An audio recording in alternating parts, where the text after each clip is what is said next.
নমস্কাৰ, মোৰ নাম পুৰবী ৰয়। বিকশিত ভাৰতৰ আজিৰ বিষয় হ'ল আমাৰ গাঁৱৰ মহিলাসকলৰ মাহেকীয়া ঋতুস্ৰাৱৰ লগত জড়িত স্বাস্থ্যৰ যতন।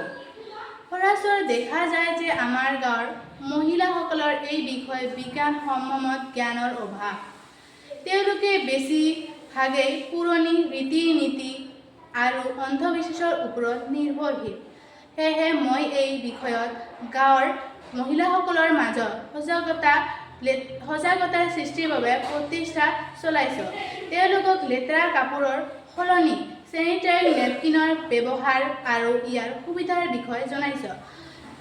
লগতে মাহেকীয়া ঋতুস্ৰাৱৰ কেইদিন শৰীৰৰ চাফ-চিকুণতাৰ ওপৰত গুৰুত্ব দিয়াৰ বিষয়েও জনাইছোঁ। লগতে চাফ-চিকুণতা বজাই নৰখাৰ ফলত হোৱা বিভিন্ন বেমাৰ-আজাৰৰ বিষয়েও জনাইছোঁ। মহিলাসকলে সচৰাচৰ খাদ্যৰ পৰিপুষ্টিহীনতাত ভোগা দেখা, সেয়েহে সিহঁতৰ খাদ্যাভ্যাসৰ ওপৰত গুৰুত্ব দিবলৈ আহ্বান জনাইছোঁ। মই ভাবোঁ আমাৰ দেশৰ মহিলাসকলৰ বিকাশ অবিহনে সমাজ বা দেশৰ বিকাশ সম্ভৱ নহয়।